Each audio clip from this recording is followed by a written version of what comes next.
It's the Real Estate Podcast, brought to you by ANZ Home Loans for financial well-beings. Hey, welcome back to another Real Estate Podcast right around Australia, talking about your property news. Also, all of that information around real estate from New Farm in Brisbane to the suburb of Glenelg in Adelaide. And good morning to you wherever you might be, either inside Australia or outside of the country. And if you are moving to live in Australia to make the lucky country your home, let us know where you are moving from. You can do that. Our email address is myrealestatepodcast@gmail.com. Love to hear from you. And if you are returning back home, also tell us why is now the time that you have chosen to do that. Well, it's a Thursday, April the 17th, effectively. It's our Friday with Easter tomorrow. Looking forward to it. Now, imagine being an international student moving to Australia and being hit with a $7,600 bond before stepping into your new place of residence. Well, that's what happened to one postgraduate in Sydney. The breakdown of that bond was $4,600 for rent and another $3,000 just for furniture. After breaking her lease early, the landlord tried to keep both bonds, but the tribunal ruled that the extra furniture charge was illegal. Turns out, under Aussie law, surprise, surprise, landlords can't charge anything beyond rent and the official bond. The landlord's appeal then was dismissed. And it's really little wonder that some of these rogue landlords are inflicting reputational damage on the majority of the rest of landlords across the country. Dumb is what that landlord tried to do. Well, right now, let's welcome back Alex Cook from Resort Brokers to the Real Estate Breakfast, talking once again for the last time in this series about management rights and what you need to do. Alex, you'd be looking forward to Easter coming up. Very much so. Well, it's been a very busy few weeks at work, but heading up to Noosa with the kids this afternoon, actually. So I'll be beating my way through the Bruce Highway traffic, and we'll be on the beach within a few hours, Craig. So very much looking forward to getting away. Oh, good luck with the traffic. And just a reminder too, if you are jumping into your motor vehicle a little bit later on today, just travel with a bit of patience because there'll be plenty of people out and about. Now, let's get on to these management rights. I thought what would be a good one first off is perhaps just explain how management rights are priced in the first place. Absolutely. Yeah, no, that's a fairly basic question, which I don't think we've touched upon over this series, Craig. Yeah, essentially an established management rights business, one which has been trading for at least 12 months. The owner of that business would prepare a profit and loss statement, which outlines all of the income and expenses that have been made from that property over the course of the last 12 months. So a combination of caretaking salary and commissions and fees from running the letting side of the business. That would produce an annual net profit. And then a sales multiplier is applied to that profit. So, for example, if a business is making $500,000 per year, it might have a sales multiplier of 5 times applied to it. So a 5 times multiplier, 5 times 500,000, that would price that business at 2.5 million. Quite frequently with the management rights, there's also associated real estate to go with it. A lot of management rights businesses have managers' residences, so a unit or a townhouse within a scheme where the manager lives, and quite often the office or reception will be on title as well. So there's quite often an additional real estate value as well. So that's essentially the value of a management rights business is the business, which is a multiplier applied to the net profit with the associated real estate added on top. All right, and we should ask whether or not it's advantageous to be a cash buyer or should somebody obtain finance. So let's look at the typical terms around borrowing, and I guess at the same time we should look at those leveraged returns, which are so important. Absolutely, Craig. It's a very good question, and certainly the management rights industry, as we've touched on before, it's a niche industry which is actually very large, one that a lot of people aren't particularly aware about. But it's very well supported by the banks. For the last 20 or 30 years, banks will lend anywhere from a 60% up to even a 75% LVR. So if you're buying a management rights, you'll typically need about 30 to 35% of the value of that business in cash. The rest of it can be borrowed, and that certainly improves the overall return that you're getting from that business. Typically, for a good operator, leveraged cash on cash returns can easily exceed 20%. They are very favourable businesses when they're operated properly. All right, we are talking to Alex Cook this morning on our Thursday, our Friday equivalent, as we head into the Easter break. When we come back, we will talk more about management rights, and if you've been contemplating getting into the market, we'll look at the market and how it's been travelling over the last 12 months. We'll do that after this. Decode the property market with insider knowledge and insights to better navigate your real estate journey. It never ceases to amaze me, Veronica, how many people can say, we've been trying to get into the property market for the last 6 months, and unfortunately, we haven't been able to buy what we want.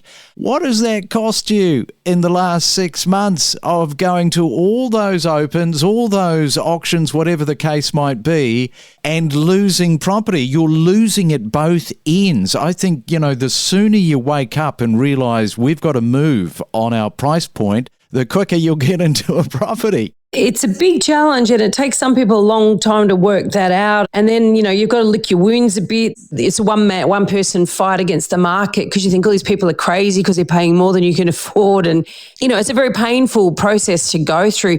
We have a little free mini course that teaches people how to price a property. And in that process, it's amazing the amount of people who have done it. They come back and they're like, now I realise why I keep missing out.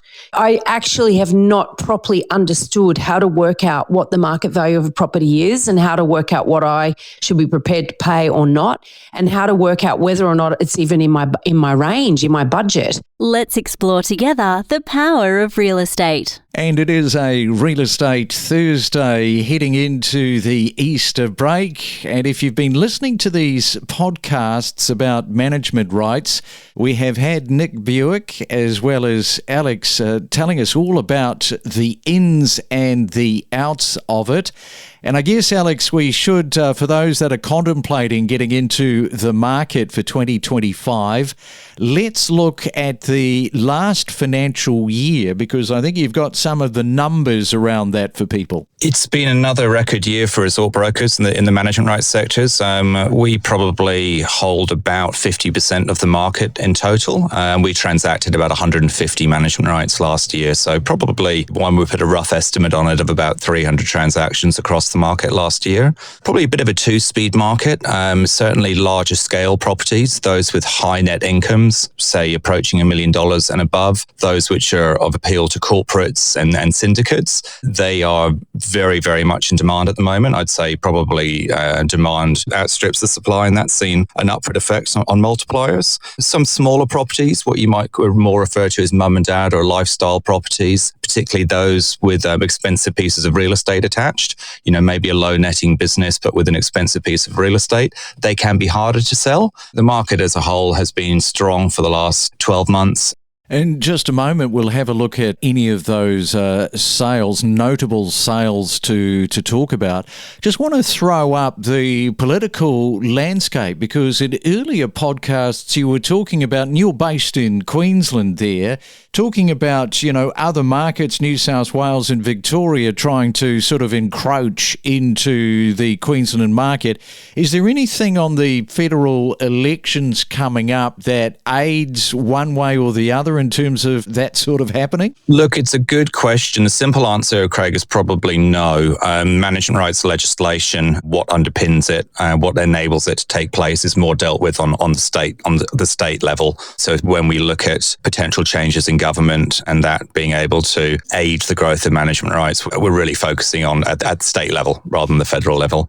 And just sticking with the state level, is there any movement that you would expect to see, or is it business as usual for 2025? Where we sit at the moment, business as usual. Certainly the change of government in Queensland was a positive thing for the management rights sector. The Liberal government is a long-standing supporter of the management rights sector, and there were some reviews of the strata industry being instigated by the Labor government, which could have potentially had some negative ramifications. So certainly positive in Queensland. In relation to other states, look, probably business as usual. If anything, perhaps there may be some opportunities, with changes of government to advance management rights further. But watch this space. Yes, well, the thing with Queensland, obviously, it is seen as lucrative, and you have the lion's share. And when it comes to anybody having a lion's share of the market, other markets want to encroach. Indeed, yeah. And as you say, it's lucrative in an important way. It's in Queensland, construction costs are just as much as they are in other states, but the square meter rate that you can sell off the plan apartments is less. So it's harder for developers to get things to stack up, which is why we are faced with this housing crisis that we're in. And the value of management rights that developers are up in Queensland are able to get for the management rights, the amount that adds on to the gross development revenue is really critical. And it's quite often the difference between projects getting out of the ground or not. So really, people are interested in potential solutions to the housing crisis in a roundabout way. Management rights is quite an integral part to creating that solution. And just to finish up this morning, let's take a look at some noteworthy sales that I know that you've got at the ready to mention. Probably noteworthy sales that the audience might be interested in. We recently completed the transaction of the management rights to the residential tower in Queen's Wharf, the new casino project in Brisbane. And so that was sold to Minor Hotels, and that will become the first Avani Plus in Australia. That's a development of circa 600-700 keys in the first tower, and they'll probably go on to secure the management rights to another 2 residential towers within that project. So that's initially a $20 million deal, which will extrapolate over the years as it develops. We also sold, also to Minor Hotels, we sold, recently settled the R and View Hotel in Geelong in Melbourne. That was a transaction in the vicinity of $14 million. 2 hotels offering about 180 keys across the 2 of them. It's an exciting time in the industry. All right, Alex, we'll wind it up there on our Thursday morning. Go well, drive safely, enjoy the break, and catch you next time. You too, Craig. Thanks so much for having me. Been a pleasure. It's the Real Estate Podcast, talking properties from 6 a.m. every day from every corner of the Australian real estate market. Because every weekend they would come and see the property. We could teach them so much, and it was a really, really great project. And then after that, you were flown into Melbourne to help with a new build. What was that? Yeah, so after we did the joint venture with our friends, I saw a post on a Facebook group from someone who lived in Melbourne saying that they had a house they needed to renovate where I lived. So I reached out to them and I said, hey, if I run your renovation project, I think we can make you way more than you think. And we renovated the house for them. We made them way more money than they thought. So we split every dollar over the top price they thought they could achieve.